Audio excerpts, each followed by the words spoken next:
یہ باتیں آپ کو تب کرنی تھی، تب آپ نے یہ تمام باتیں عدالت میں نہیں کی تھیں۔ اور پھر جیسے جمال خان مندوخیل نے کہا کہ آپ نے گزشتہ روز ایک شعر سنایا تھا، وہ شعر سننے کے بعد میں نے ایک کارٹون میرے ذہن میں آیا جس میں ایک رنگ میں 2 ریسلر لڑ رہے تھے، ایک ریسلر کے ہاتھ باندھے ہوئے تھے اور ایک ریسلر کے ہاتھ جو ہے وہ کھلے تھے۔ جیسے جمال خان مندوخیل 2018 کے الیکشن کی بات کر رہے تھے۔ جیسے جمال خان مندوخیل نے کہا کہ ہر الیکشن میں ایسا ہوتا ہے کہ کوئی نہ کوئی ایک سیاسی جماعت اس کی بینیفیشری ہوتی ہے، تو جو ریفارمز کرنی ہے وہ قانون سازوں نے، پارلیمنٹ نے کرنی ہے، عدالت اصلاحات نہیں کر سکتی۔ سلمان اقناڑی صاحب نے کہا کہ میں نے ابھی جو دستاویزات عدالت کے سامنے پیش کی تھیں ان دستاویزات پہ میں نے بات کرنی ہے، اور جو حقائق 12 جولائی کے فیصلے میں ایڈمٹ کر لیے گئے ہیں ان حقائق کو نظر ثانی میں انڈن نہیں کیا جا سکتا۔ جیسے جمال خان مندوخیل صاحب نے کہا کہ یہ جو حقائق جن کی آپ بات کر رہے ہیں کہ یہ ایکسیپٹ کر لیے گئے ہیں، یہ حقائق کہاں سے آئے تھے، یہ حقائق کیسے عدالت کے ریکارڈ پہ پیش کیے گئے تھے؟ مندوخیل صاحب نے کہا کہ سلمان اقناڑی صاحب آپ اپنی درخواست پڑھیں۔ جسٹس امین الدین خان صاحب نے کہا کہ جس لسٹ کی آپ بات کر رہے ہیں جو کہ آپ نے اب فائل کی ہے وہ پہلے ریکارڈ پہ کہاں پہ تھی؟ وہ لسٹ آپ کے کینڈیڈیٹ کون تھے پہلے کبھی ریکارڈ پہ جمع نہیں کرائی گئی، اور پھر یہ جو ڈاکومنٹس کی آپ بات کر رہے ہیں ان کی قانونی حیثیت کیا ہے، قانون کی روشنی میں، قانون کی نظر میں ان دستاویزات کی اہمیت کیا ہے، کیا یہ قانونی دستاویزات کے طور پہ ایڈمٹ ہو سکتی ہیں؟ جیسے جمال خان مندوخیل نے سلمان اقناڑی سے کہا کہ یہ چیزیں آپ نے پیش نہیں کی، لیکن آپ کی طرف سے یہ چیزیں پیش نہ کرنے کے باوجود عدالت میں یہ جمع ہوئیں، ہم نے طلب کی، ہم نے بہت ساری چیزوں کو مانا اور آپ کو عدالت کی طرف سے ریلیف دیا گیا۔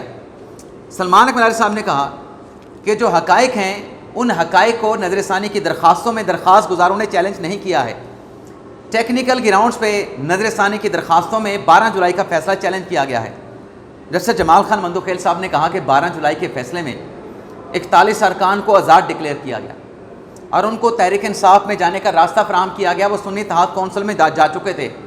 یہ جو ایک ونڈو، ایک راستہ 41 ارکان کو 12 جولائی کے فیصلے میں فراہم کیا گیا، 10 سے 12 اور بھی آزاد ارکان قومی اسمبلی میں جیت کے آئے تھے، انہیں یہ آپشن کیوں نہیں فراہم کیا گیا؟ مندوخیل صاحب نے کہا کہ 41 ارکان کو، مندوخیل صاحب کے جواب پہ سلمان اقناڑی نے کہا کہ وہ ان کو راستہ نہیں دیا گیا تھا، ان کو ایک پروسیس میں ڈال دیا گیا تھا۔ سلمان اقناڑی صاحب نے کہا کہ کبھی ایسا نہیں ہوا کہ 80 ارکان کسی جماعت میں ایک ساتھ جو ہے وہ شامل ہو جائیں۔ جسٹس محمد علی مظہر نے کہا کہ 41 ارکان نے اپنے کاغذات میں خود کو آزاد لکھا تھا۔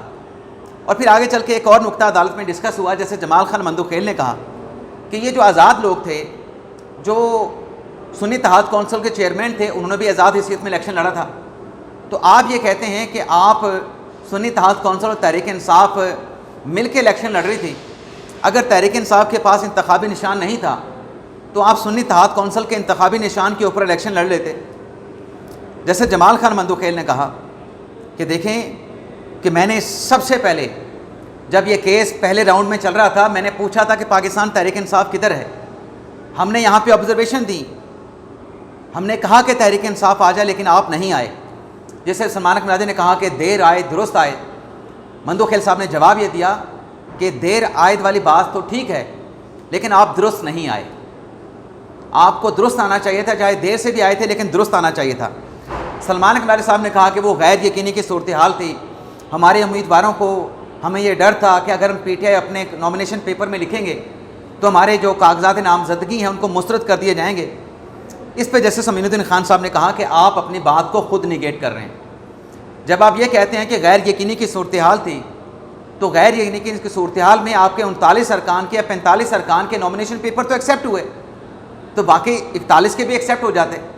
جیسے جمال خان مندوخیل صاحب نے کہا کہ جو آپ کے نامینیشن پیپر کے اوپر غیر یقینی کے جو آرگومنٹ ہے، 99% آپ کے نامینیشن پیپر عدالتوں سے ایکسیپٹ ہوئے ہیں۔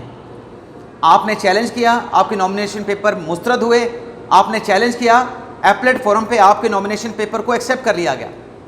مندوخیل صاحب نے کہا کہ جو فیصلہ تھا الیکشن کمیشن کا جس میں آپ کو آزاد ڈکلیئر کیا گیا، آپ کے پاس ریمیڈی موجود تھی، آپ کے پاس قانونی آپشن موجود تھا، آپ نے اس فیصلے کو کسی فورم پہ چیلنج نہیں کیا۔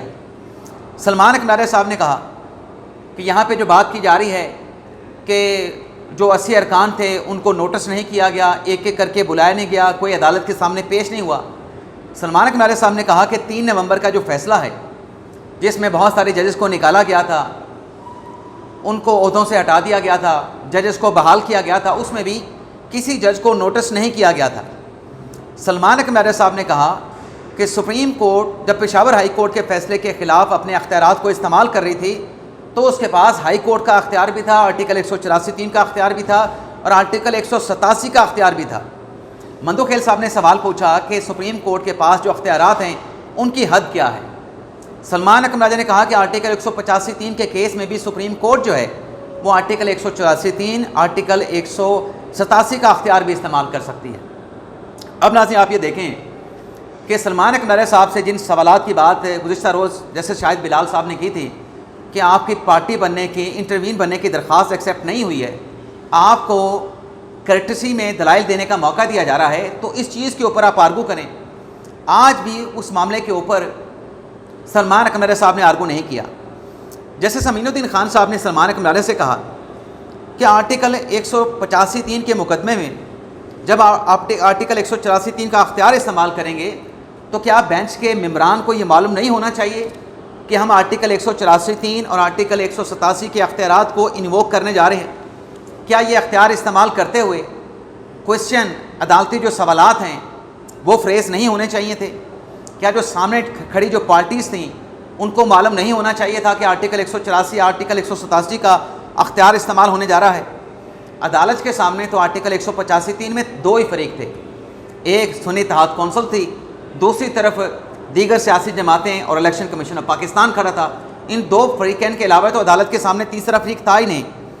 سلمان اقماری صاحب نے کہا کہ عدالت کا جو فیصلہ ہے 12 جولائی کا وہ 2 حصوں پر مشتمل ہے۔ پہلے حصے میں عدالت نے جو حقائق ہیں ان کو ایکسیپٹ کیا ہے، فیصلے کے دوسرے پارٹ میں جو آئینی ریکوائرمنٹ ہے، جو آئینی سوالات ہیں، ان سوالوں کو ایڈریس کر کے تحریک انصاف کو ریلیز دیا گیا ہے۔ سلمان اقماری صاحب نے کہا کہ ہم نے فرسٹ راؤنڈ آف لیٹیگیشن میں جس پر 12 جولائی کا فیصلہ آیا، ایک ایک قانونی پوائنٹ کو ہم نے آرگو کیا تھا۔ جیسے امین الدین خان صاحب نے کہا کیا آپ نے آرگو کیا تھا؟ پی ٹی آئی کیا آپ نے آرگو کیا تھا؟ کیا آپ نے اپنے دلائل میں یہ کہا تھا کہ یہ سیٹیں تحریک انصاف کو دی جائیں؟ آپ نے تو کہا تھا کہ یہ سیٹیں سنی اتحاد کونسل کو دی جائیں۔ جیسے امین الدین خان صاحب نے کہا کہ جب پارٹیز عدالت کے سامنے 2 تھیں، یہ سیٹیں یا تو سنی اتحاد کونسل کو مل سکتی تھیں یا سنی اتحاد کونسل کو نہیں مل سکتی تھیں۔ جب سنی اتحاد کونسل کو سیٹیں نہیں ملیں اور پی ٹی آئی کو نہیں مل سکتی تھیں تو پھر کیا یہ سیٹیں خالی رکھی جا سکتی تھیں؟ آپ نے تو سیٹوں کا دعویٰ ہی نہیں کیا تھا اور یہ سیٹیں خالی بھی نہیں رکھی جا سکتی تھیں، جس پہ ناظرین جیسے محمد علی مظہر نے کہا کہ کیا قانون میں کسی جگہ پہ لکھا ہے کہ یہ سیٹیں ریزرو سیٹیں خالی نہیں رکھی جا سکتی؟ جیسے جمال خان مندوخیل نے کہا کہ خواتین کا حق ہے ان سیٹوں پہ، اور ہم نے ڈکلیئر کیا کہ خواتین کو ان کے حق سے محروم نہیں رکھا جا سکتا، اور آرٹیکل 51 میں واضح طور پہ لکھا ہے کہ تمام جو ریزرو سیٹیں ہیں وہ پارٹیز میں تقسیم کی جائیں گی۔ سلمان اقماری صاحب نے کہا کہ ان سیٹوں پہ جو حق ہے وہ الٹیمیٹلی پاکستان کے عوام کا ہے۔ جیسے نعیم اختر افغان صاحب نے یہاں سے یہ سوال کیا راجہ صاحب سے کہ آپ یہ بتائیں کہ کیا یہ عدالت جو ہے سیاسی جماعتوں کے جو امیدوار ہوتے ہیں، جو سیاسی جماعتیں ہوتی ہیں، ان کے نامینیشن پیپر میں جو غلطیاں ہوتی ہیں، کیا یہ عدالت ان غلطیوں کو درست کر سکتی ہے؟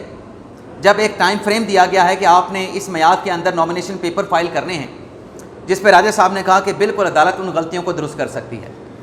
دوسرا سوال نعیم اختر افغان صاحب نے ان سے پھر یہ کر لیا کہ اگر آپ کی اس بات کو مان لیں تو الیکشن کے بعد اگر کوئی امیدوار الیکشن ہار جاتا ہے اور وہ الزام لگاتا ہے کہ دھاندلی ہوئی ہے اور وہ الیکشن ٹریبونل میں اپیل فائل کرتا ہے، اس کی درخواست میں غلطیاں ہوتی ہیں، لیکن قانون یہ کہتا ہے کہ ٹریبونل غلطیوں کی بنیاد پہ اس درخواست کو ڈسمس کر دے گا، تو کیا پھر اس درخواست گزار کو بھی ٹریبونل میں یہ ریمیڈی دی جائے گی، یہ اجازت دی جائے گی، یا عدالت کی طرف سے ان نقائص کو درست کیا جائے گا؟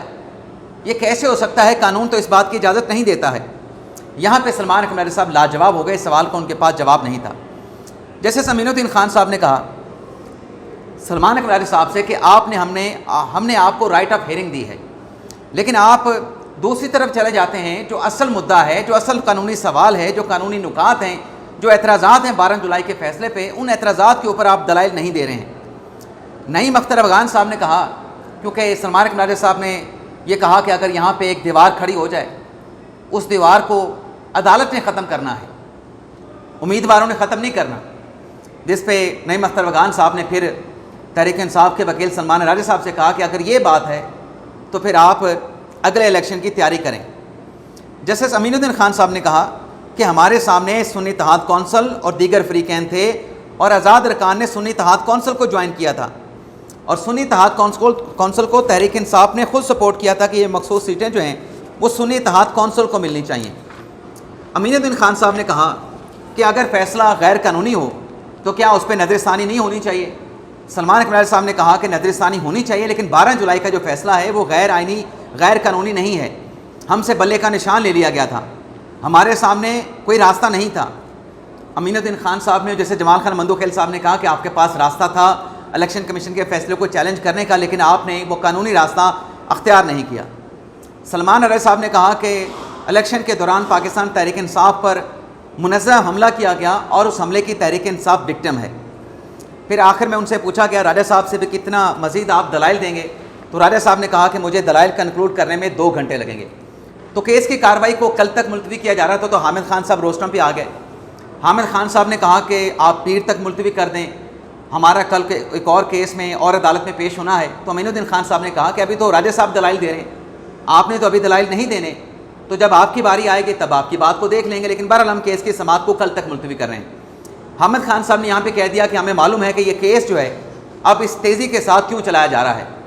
جس پر جسٹس جمال خان مندوخیل صاحب نے کہا کہ جب پہلے یہ کیس نظر ثانی فائل ہوئی تھی تو 2 ججز نے, جسٹس منصور نے, جسٹس منیب اختر نے کہا تھا کہ ہم چھٹیوں پہ جا رہے ہیں, یہ کیس نہیں لگ سکتا. اب ہم اپنی چھٹیاں قربان کر کے اس کیس کو سن رہے ہیں, آپ کو تب بھی اعتراض ہے.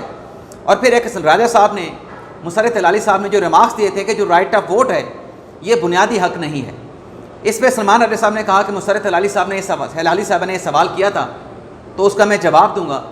تو مسرت ہلالی صاحب نے اس کا یہ جواب دیا کہ میں نے سوال تو کیا تھا لیکن میرے سوال کا آپ نے جواب نہیں دیا تھا, آپ کا جو ان آفیشیل میڈیا ہے اس کی طرف سے پھر فیک اکاؤنٹ کے ذریعے میرے اس سوال کا جواب شام کو دے دیا گیا تھا. تو مخصوص سیٹوں کے کیس کی جو سماعت ہے اسے کل تک ملتوی کر دیا گیا ہے. اجازت چاہتے ہیں ناظرین, اللہ حافظ.